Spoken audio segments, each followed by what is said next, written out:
Bonjour à tous, j'espère que vous allez bien. On se retrouve pour le brief du mercredi 7 octobre 2020. Alors comme d'habitude, on parlera du Bitcoin. J'ai ajouté une nouvelle chose, je pense, une charte qui est vierge hein, pour voir de nouvelles choses en fait, parce que je me suis rendu compte que ça devenait assez redondant. Je répète souvent la même chose hein, parce que bon, le marché fait pas grand-chose. La volatilité, comme je le dis souvent, est totalement morte actuellement. D'ailleurs, aujourd'hui, on va parler de contraction. Et je me suis dit, bon, mettre une petite template sur TradingView vierge où on va pouvoir dessiner, supprimer, redessiner, voilà, remontrer des petites choses. Je me suis dit ça peut être assez intéressant pour voir la charte d'une autre perspective. Donc voilà, aujourd'hui je voulais intégrer ça. Comme d'hab, on va parler des spreads. Hein. Bon, il se passe pas grand chose non plus. On va regarder un petit peu ce qui se passe côté asset à risque, pas grand chose non plus. On va parler de la dominance sectorielle. On voit que ça continue de vomir un petit peu du côté du secteur défiant, Europe, etc. On verra ça ensemble. On va parler d'Ethereum comme d'hab, hein, XRP, LTC très très rapidement, peut-être pas hein, parce que ça n'a pas bougé depuis hier. Et on va reparler un petit peu des assets défis justement dont on avait parlé la semaine dernière il me semble. On va checker un petit peu ce qu'il en est. On avait identifié des assets qui pouvaient entre guillemets commencer à nous plaire au niveau des conditions qu'on attend. Il nous manquait les structures et on est en train de voir pour l'instant pas de structure donc on ira voir ça ensemble et on se dira ok est-ce que c'est le moment d'envisager des achats ou non. Donc du côté du Bitcoin, je vais faire très bref comme hier, hein. Volatilité complètement morte, et j'ai pas envie de passer 30 ans sur Bitcoin. Hein. Tout ce qu'on voit par contre, bon je vais le montrer sur la charte vierge, comme ça sera plus simple. On voit ici une contraction, je pense que vous la voyez tous, hein. Je vais dessiner ça simplement. Un creux ici, un sommet ici, un creux plus haut, un sommet plus bas et un nouveau creux plus haut. Donc tout simplement une contraction et on attendra résolution de cette contraction, ok? Soit ça part en W, c'est boule, hein, tout simplement, et on partira probablement sur des mouvements de continuation. Soit ici on continue de faire du M et c'est bear et on partira dans des mouvements de continuation baissier, ok? Je vais plus parler un petit peu d'order flow, hein, donc là je me sers d'un autre outil parce qu'il faut savoir que sur BitMEX, l'open interest, donc là je vais plus parler de l'open value, moi l'open value a plus diminué, donc qu'est-ce que la différence entre l'open value et l'open interest pour pas vous perdre? L'open value c'est simplement le nombre de bitcoins en position. Et l'open interest, c'est ce nombre de bitcoin fois le prix du bitcoin. Donc pour avoir un chiffre en équivalent dollar, ok. Mais nous on va plus se focus sur l'open value. Donc combien en bitcoin? Donc il faut savoir qu'actuellement l'open value est de 41 000 grosso modo sur BitMEX et de ici 36 000 sur Binance. Donc il faut savoir que Binance reprend de plus en plus de force contre BitMEX. Et je pense que c'est qu'une question de jours, voire semaines avant que devienne le leader des contrats dérivés ici. C'est pour ça qu'on ira plus check maintenant en Binance. Hein. Et je vais de plus en plus délaisser BitMEX, je pense, tant qu'il ne regagne pas en client et ça ne devrait pas s'arranger avec la poursuite, etc. Je comprends ceux qui veulent se barrer de cet exchange. Bon, ils font bien ce qu'ils veulent, mais c'est pour ça qu'on va regarder Binance. Et sur Binance, j'ai pu récupérer l'Open Interest, le Founding, qui est très intéressant pour récupérer un petit peu le sentiment, et les short liquidations et les longues liquidations pour regarder en fait que fait le marché. Hein, si le marché il veut plus essayer d'aller déloger du long ou déloger du short. Donc ce qui est intéressant, et le Founding est très intéressant sur Binance, je dirais plus intéressant que sur BitMEX en tout cas, c'est qu'ici en fait le sentiment était très bullish. On le voit, on a un Founding extrêmement positif, donc je vais agrandir, hein. Donc j'ai mis un petit peu la ligne 0, donc 0 c'est neutre, au-dessus de 0 c'est positif, donc sentiment boule, en dessous de 0 sentiment bear, hein, donc un founding négatif. Donc, on va faire un petit peu dans le passé. Donc ici, lors du top des 10 000 dollars, ensuite avec le crack jusqu'à 3008, sentiment très très très boule, hein, funding extrêmement positif, donc le crack, etc. Le rebond, donc la lente montée ici, avec un funding très négatif, donc un sentiment très berçant. On en parlait, hein, on avait les mêmes datas sur BitMEX, on le voyait, dès que le prix descendait, l'open value explosait, donc on se disait énormément de gens short ce marché, donc beaucoup de liquidités s'accumulent plus haut, ok. Donc le marché va chercher cette liquidité, on le voit ici, hein, beaucoup de liquidations de short. Donc là, je refais une rétrospective dans le passé, hein. C'est pour que vous puissiez comprendre un petit peu. Ça vous aidera dans les prochains briefs. Donc ici, funding positif, donc sentiment assez bullish. Le marché pose un top temporaire. Ensuite, on entre dans une consolidation. Et ici, on peut voir hein, très brièvement qu'on avait un sentiment un petit peu plus bear. Ok, on le voit ici. Bon, c'est un petit peu excité ici, mais assez majoritairement bear. Ici, un funding négatif, funding négatif. Ensuite, funding complètement neutre, mais avec un open interest qui explose lorsque les prix baissent. Donc des gens qui massivement shortent le marché, donc tout naturellement, la liquidité s'accumule plus haut. Que va faire le marché? va casser la résistance, va chercher cette liquidité. On voit ici beaucoup de shorts liquidés, hein. Ici 9000 bitcoins, ici 3000 bitcoins, etc., etc. Donc voilà, grosso modo, ça faisait 12, 15 000 BTC, un équivalent de 10 000, 11 000 dollars. Je vous laisse faire le calcul, mais ça fait beaucoup de millions de dollars. Enfin bref. Donc on va chercher cette liquidité. Ensuite, consolidation ici, le marché est complètement bullish, funding complètement positif, donc un sentiment très très bull, hein, avec un funding positif, c'est pas qu'un peu, hein. Ici on a vraiment un funding très positif, donc très très bullish ici le sentiment. Le marché instaure son top tranquillement, ici on le voit en épaule tête épaule, classique, hein, ou le M comme nous on le voit ici avec les structures. Donc assez intéressant de voir que le marché ici instaure un top. Et maintenant, ce qu'on voit, c'est qu'on est dans une énième consolidation. Je vais changer de couleur, je sais pas si ça se verra, peut-être jaune, comme ça se verra mieux. Pas tellement fan, voilà, je préfère comme ça. Enfin bref, on s'en fout de la couleur, mais là maintenant, ce qu'on voit, c'est qu'on a un sentiment assez neutre. Ça passe bear, ça passe bull, ça repasse bear. Donc si c'est typique d'une consolidation, et que fait l'open interest, bah, l'open interest il est assez flat, bien qu'il augmente un petit peu, hein, mais ça augmente quand le prix monte, ça baisse aussi quand le prix rebondit. Donc ok, si on peut se dire ici, beaucoup ont shorté cette descente, ils se sont fait sortir juste ici. Et maintenant on attend de savoir où est-ce que la liquidité s'est plus accumulée, ici ou ici. Pour l'instant on ne sait pas, hein, parce que le funding est assez neutre, techniquement je le répète, mais on est bien dans une dynamique baissière ici pour le moment, hein. Tant que les bulls n'arrivent pas à péter les 11 150 dollars, on restera dans une dynamique baissière et il est totalement plausible d'aller chercher ce premier arrêt juste ici, aux alentours des 9004. Ça dépend un petit peu. Sur le spot, on avait vu, hein, c'était un petit peu plus bas. C'est un petit peu différent entre le spot et les contrats futurs. Donc je vais prendre l'aimant. Hop, toi bouge, comme ceci. S'il veut bien me prendre l'aimant, enfin s'il veut bien me prendre le bottom, le top, voilà, je dégage le ratio 0,886, on s'en fout. Donc le premier arrêt sur le spot est à 9100 dollars. À tout moment, on peut s'attendre à un retest ici du premier arrêt, ok, aux alentours des 9100 dollars. Et je le répète toujours, hein, mais ce premier arrêt nous donnera la direction de se dire, ok, est-ce qu'on est bien dans un mouvement tendanciel, bullish ou non. Pour les nouveaux, d'ailleurs on est bientôt 16 000.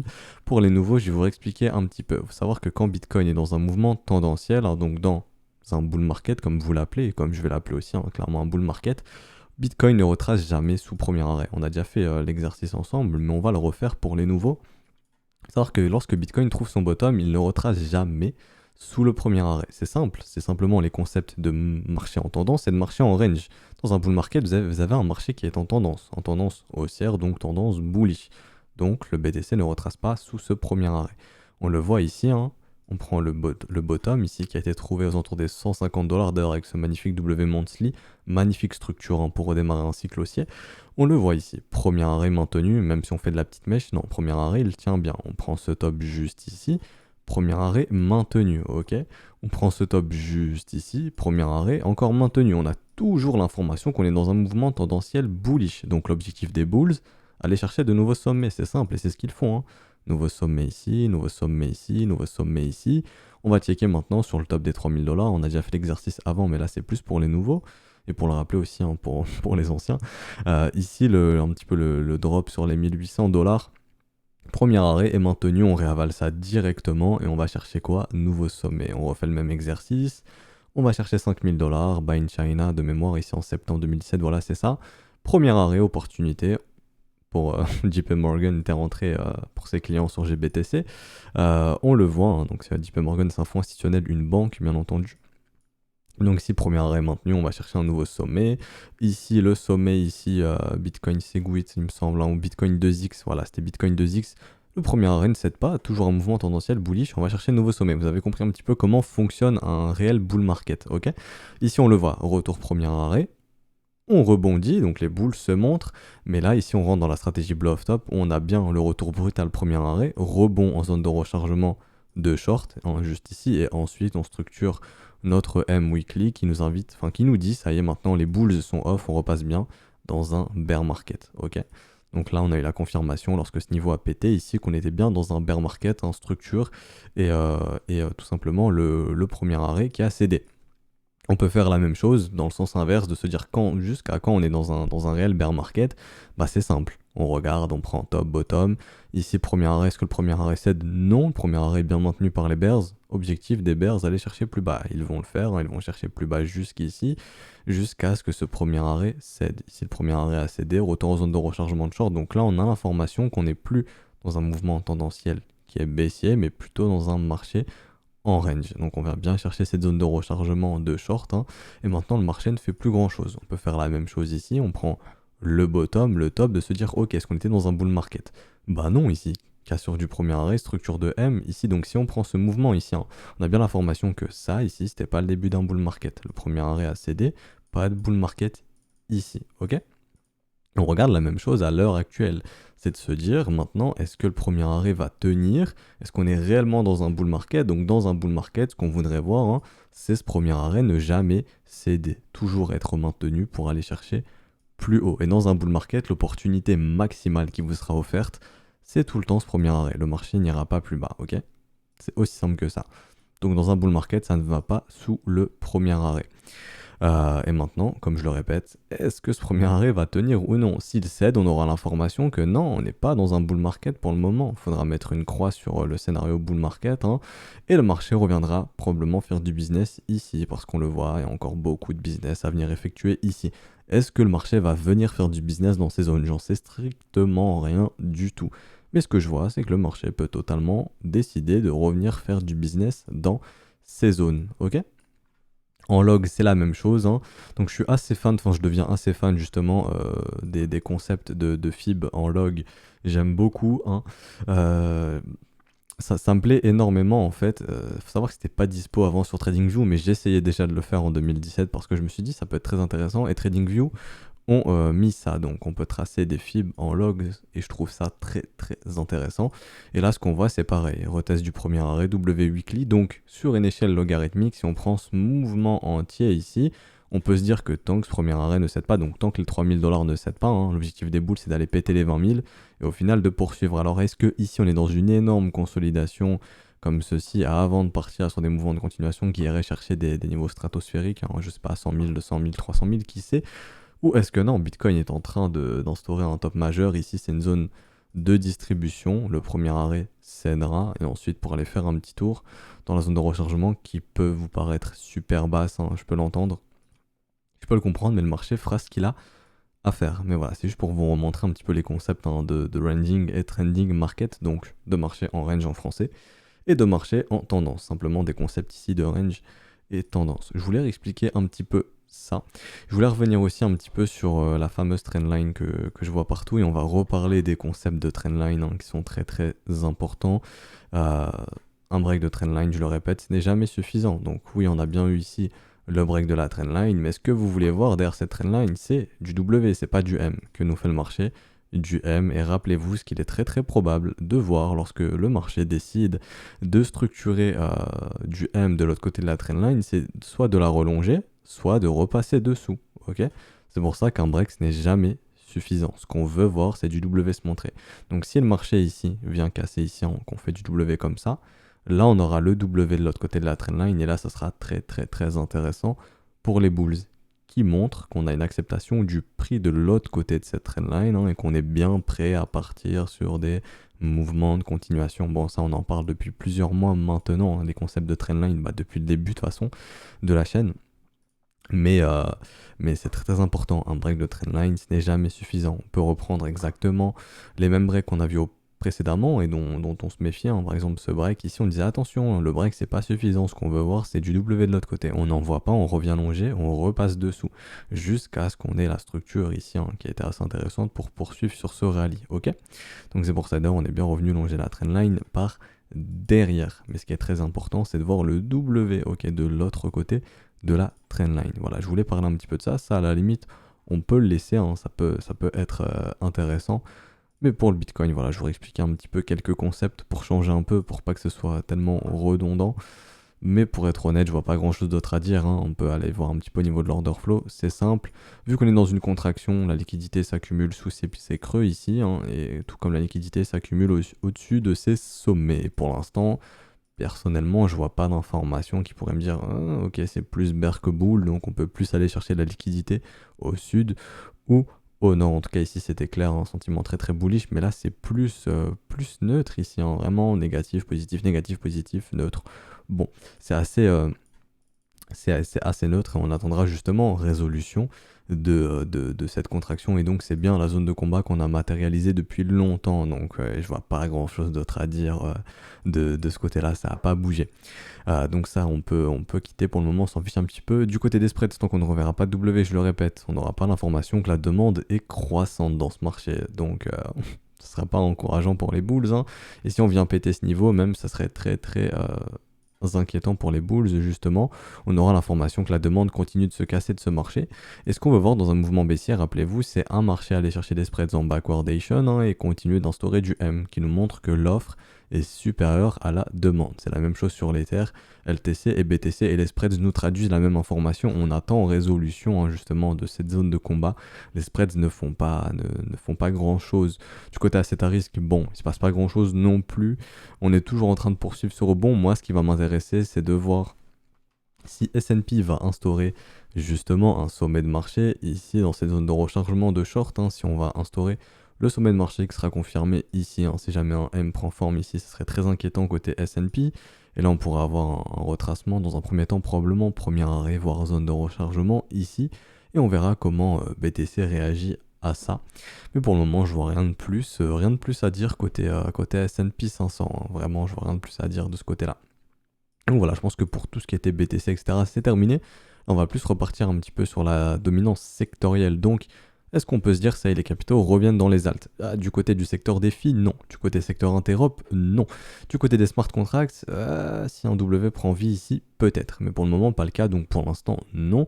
Et du côté des privacy, c'est le seul secteur qui semble plus encourageant pour le moment, tant que ce W tient, ok? Tant que cette structure tient, tant qu'on ne vient pas avaler ici ce niveau, hein, le secteur privacy est le secteur le plus intéressant comparé aux interop, aux défis et aux smart contracts. Ok. Ce qui est intéressant sur le secteur défi, c'est qu'on a des halvings à peu près partout de ce que j'ai vu. Bon, il y a pas mal d'assets privacy qui vont connaître des halvings, donc c'est probablement pour ça. En tout cas, il y a des raisons fondamentales de voir le secteur privacy surperformer un petit peu les interop, les défis coin et les smart contracts coin. Mais voilà, pas grand chose d'autre à dire de ce côté-là non plus. À part que la hype, hein, semble un petit peu terminée sur les altcoins pour le moment. Et c'est pour ça que vous ne voyez plus de stratégie chat pour le moment. Je vais pas m'intéresser à la stratégie chat quand j'ai un secteur, quand j'ai une navigation des capitaux qui n'est pas favorable pour les altcoins mais qui est plus favorable au Bitcoin. Donc on reprendra la stratégie chat lorsqu'on se dira les altcoins, ok, les capitaux re-rentrent dans les alts. Donc ça peut être intéressant de rechasser de la stratégie chat sur les altcoins. Pour le moment, c'est pas le cas. Par contre, on peut essayer d'en faire contre l'USDT, hein, ou l'USD ou l'euro, ça dépend un petit peu, donc contre le fiat. Et on verra ça un petit peu après quand on ira voir le secteur défi. Là, on va plus regarder Ethereum, c'est pareil que Bitcoin, ça se contracte, c'est la même chose que je vous ai expliqué, vous le voyez ici. Ce creux ici, ce sommet, ce creux plus haut, ce sommet plus bas, et pour l'instant ce creux plus haut, donc contraction. On attendra résolution. C'est la même chose qu'on a vu sur BTC, soit ici c'est un mouvement de continuation haussier qui se prépare, hein, soit c'est un mouvement de continuation baissier qui se prépare et qui ira chercher probablement notre zone de rechargement, puisque si on a résolution de la zone de combat, on aura probablement cassure du premier arrêt, donc probablement, retour en zone de rechargement. Vous voyez ici, hein, vous avez de gros creux dans la value, donc d'excellentes raisons de localisation en tant qu'investisseur si vous souhaitez recharger en Ethereum. XRP, LTC, je vais pas le faire, c'est exactement la même chose qu'hier, hein, et que les précédents jours, ça n'a pas réellement changé, donc on va plus s'attaquer maintenant au secteur défi. Donc on avait identifié Bend, on attendait la structure, tant qu'il n'y a pas de structure, pas de trade. Pour le moment, pas de structure, hein, donc je peux la déplacer un petit peu, on s'en fiche. Mais tant qu'il n'y aura pas de structure, on n'aura pas l'information que cette dynamique se réinverse. C'est la même chose que je vous expliquais sur Bitcoin juste avant. Lorsque vous voyez du M-Weekly, vous avez l'information que ça y est, les bulls, hein, sont off, en plus qu'à sort du premier arrêt. On a la même chose qu'on a vu sur Bitcoin juste avant, rappelez-vous, au début du brief. Donc pour l'instant, on a des bulls qui sont off, donc il ne faut pas s'attendre à un nouvel ATH sur Bend pour les prochains jours, voire même les prochaines semaines. Ce marché va devoir corriger, retracer, essayer de trouver un bottom et se repréparer pour essayer d'aller redécouvrir de nouveaux sommets.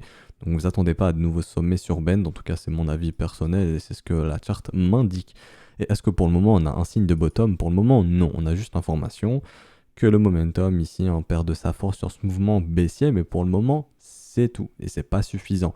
On a la localisation aussi, mais c'est pas suffisant non plus. Ce qu'on veut, c'est la structure, hein. Le plus important, j'ai envie de dire, c'est la structure qui vous montre que ça y est, on pose un bottom et que la dynamique tente de s'inverser. Pour le moment, c'est pas du tout le cas. Donc pas de signe de bottom sur Bend et aucun signe que ce marché est prêt à repartir. Je le répète, mais on avait identifié les creux, hein, plus bas dans la value, donc jusque 1$ ici, 97, hein, voilà, 1,97$, même 1,40$, on pourrait se dire. Donc le marché peut totalement aller visiter ses prix. Je sais que ça peut faire bas, mais c'est pas moi qui fais le marché. Et on a aussi notre ratio, hein, très très intéressant des 88,6% sur des gros mouvements ici, hein, des gros mouvements impulsifs. Le marché, généralement en crypto, on aime bien se refrotter à ce ratio, hein, pour vraiment punir ceux qui sont rentrés vraiment sur le mouvement vertical ici. Généralement, on aime bien revenir taguer un petit peu ce niveau. Donc ici, les 2,20$ qui arrivent parfaitement sur ce creux dans la value. On avait regardé tout ce qui était en USD de mémoire. Donc pareil sur Comp, j'ai pas assez d'historique malheureusement, mais tant qu'on ne revoit pas de W, on ne pourra pas se dire cet asset est prêt à repartir. Le momentum peut redevenir encourageant, pour l'instant c'est pas confirmé, hein, donc c'est affaire à suivre pour le moment, mais personnellement aucun business à faire sur Comp. CVC c'est la même chose, donc CVC, le momentum qui commence à devenir intéressant, ici la div est bien présente, on a bien la localisation, pardon, on est bien dans la zone de rechargement, mais est-ce que vous voyez une structure qui vous indique que ça y est, ce marché est prêt à repartir? Non, donc tant qu'on ne voit pas de W, ce marché ne sera pas prêt à repartir et c'est assez cohérent, on le voit, hein, le secteur défi est encore en train de corriger, retracer, on ne retrouve pas d'intérêt pour le moment, donc il ne faudra pas s'attendre à de l'intérêt pour ce genre d'asset dans un premier temps, hein. Ça devrait encore commencer un petit peu à dégueuler. Ici, on avait vu, hein, si confirmation du W, on avait tracé ce potentiel smiling setup. Est-ce que ce W a pris forme? Non, donc pas de setup ici. On a bien été débordé le précédent creux, donc pas de setup ici. On peut supprimer. Il faudra attendre plus bas, la structure plus basse. Donc ça, on peut supprimer, c'est plus d'actualité. Ça aussi, on peut supprimer, hein. Et ce qu'on attend, c'est notre structure. Donc du côté de Dusk, pas de setup non plus pour le moment. Et rien qui nous invite à penser que ça y est, ce marché est prêt à repartir. On peut même tracer une petite trendline. Et là, on est vraiment sur un momentum baissier. Tant qu'on restera sur sous cette trendline, on aura bien un momentum qui est baissier. Et idéalement, ce qu'on voudrait voir, hein, c'est une structure de l'autre côté de cette trendline. Donc idéalement, on pourrait préférer voir ça. On voit aussi William dans cet état de stupidité, donc attention, hein, William peut rester stupide longtemps. Et tant que William est stupide, ça nous invite à penser que le mouvement est fort et que le marché peut aller plus bas. En tout cas, que ce mouvement ici tendanciel est fort. Ok ? Du côté de Gno, on n'a pas de raison de localisation ici pour le moment. On n'a pas un momentum qui est encourageant pour le moment, donc pas de business à faire pour nous, hein. On a beaucoup de creux dans la value plus bas, donc on pourrait totalement s'attendre à un marché qui peut aller chercher plus bas et d'ores et déjà partir sur des mouvements de continuation. Si ce creux ici cède, hein, sur les 37$ pour aller chercher plus bas. Et comme par hasard, venir chercher nos creux dans la value. Ça, c'est intéressant de constater ça, mais pour moi, pas de business à faire ici sur Gno pour le moment. Kava, c'est la même chose. Est-ce qu'on voit pour le moment une structure? Non, pas de structure, hein. Donc pour l'instant, tant qu'on ne verra pas de structure, ce ne sera pas intéressant dans notre cas. Par contre, ce qu'on a ici, c'est bien la diff qui s'est dessinée. Donc on a l'information que le momentum perd de sa force sur ce mouvement baissier, mais c'est pas suffisant. Ce qu'on veut, c'est la structure, encore une fois. Qui ici, est-ce qu'on a la structure? Non, on avait identifié notre battle zone, résolution à la baisse. Donc c'est d'une dynamique baissière qui se poursuit. Je peux laisser la battle zone, hein. Donc est-ce que pour l'instant on peut se dire ok, on peut acheter cet asset? Pour le moment, en tout cas dans mon cas, en tant que je ne verrai pas de structure, non, ça ne m'intéressera pas. Ici, j'ai pas un momentum qui est encourageant pour le moment. J'ai un William qui est en état d'enfoncement ici, hein, dans cet état de stupidité en survente. Donc non, pour moi ici c'est un mouvement qui est très fort, qui est bien contrôlé par les bears. J'ai aucun business à faire sur cet asset. Et on va finir avec KNC pour pas faire un brief trop lent. Non, KNC on n'avait pas fait, j'avais pas assez d'historique. Je peux aller en chercher. Bon, on va essayer d'aller chercher ça ailleurs, hein. Je pense que voilà, ici on peut avoir plus d'historique, je suppose. Voilà, parfait. Bon bah voilà, c'est parfait. On va plus passer en weekly même. Ok, donc ouais, voilà, ce magnifique W weekly, encore une fois, c'est ce genre de structure que vous cherchez à acheter un marché complètement horizontal. Mais bon, on va pouvoir tracer nos fibres. Donc là, c'est en équivalent USD. Donc le bottom était ici.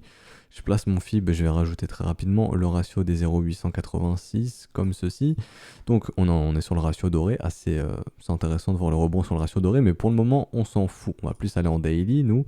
Donc là je vais devoir retracer mon fib, je l'ai déplacé. C'est pas très malin. Hop, je vais prendre le bottom juste ici, qui était ici de mémoire, voilà. Donc On entre peu à peu dans la zone de rechargement. Est-ce que c'est suffisant? Non. Ici, on a bien l'information qu'on est dans une dynamique baissière. Vous voyez cet énorme M ici qui a posé un top. Bye bye les bulls. C'est comme ça qu'il faut le penser. Pour l'instant, les bulls sont off. On va checker le momentum. Ok, une divergence de momentum. C'est intéressant. Le momentum perd de sa force sur ce mouvement baissier. Est-ce que c'est suffisant pour encadrer un trade? Je le répète, mais non. Nous, ce qu'on veut, c'est la structure. Et vous voyez ici cet énorme creux dans la value. Le marché peut totalement décider de revenir faire du business ici. Donc, attention, hein. Et on voit ici cet énorme creux même. Donc, le marché peut totalement décider de revenir faire du business ici. Est-ce qu'on a un signe de bottom ici?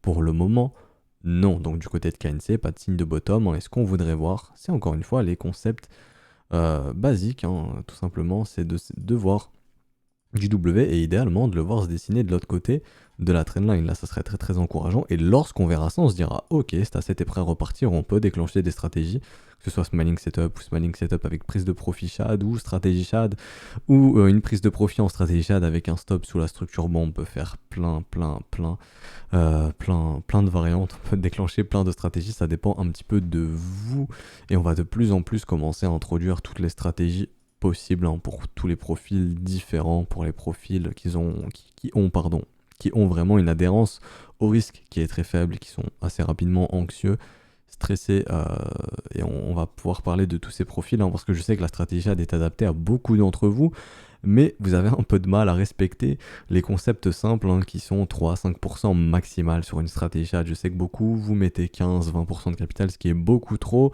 Si l'asset malheureusement va chercher 0 parce que je le répète, en stratégie shad, pas de stop. Si vous avez 15-20% de capital, ça peut vite très très faire mal, hein. 15-20% de capital sur une stratégie shad, ça peut faire très très vite mal. Donc ce qu'on peut faire tout simplement, c'est de partir en prise de profit stratégie shad, mais mettre un stop sous la structure si vous encadrez votre entrée avec une structure. Donc voilà, ça pourra vous permettre, bien entendu, d'avoir 3-5% de capital sur cette idée de trade. Ok, mais donc un stop, donc on ne sera plus en stratégie shad, hein, mais on sera en prise de profit shad, mais ça ne sera plus une stratégie shad puisqu'on y inclut un stop loss. Ok? Donc voilà, ça c'était pour un petit peu regarder le secteur défi, on pourra faire le reste demain. Je vois un petit peu, vous inquiétez pas, hein, vos demandes d'alt en commentaire, hein. Je suis en train de les noter, on va pouvoir faire ça vendredi je pense. Demain on fera un petit peu encore un petit tour sur le secteur défi. Et vendredi on ira voir un petit peu les alts que vous me donnez, j'irai checker ça du coup vendredi. Donc voilà, n'hésitez pas d'ailleurs en commentaire ou sur le Discord, hein, peu importe, de demander d'aborder quelques altcoins qui pourraient vous sembler intéressantes et on ira checker ça ensemble. Donc on va s'arrêter là pour aujourd'hui. Si ce vidéo vous a plu, je le répète, n'hésitez pas à laisser un petit pouce bleu, ça récompense juste le travail qui est fourni, à vous abonner si ce n'est pas déjà fait, à nous rejoindre sur Discord, hein. Je le répète, le lien est en description et dans les commentaires. Je vous souhaite une excellente journée, on se retrouvera donc demain. Allez, ciao tout le monde.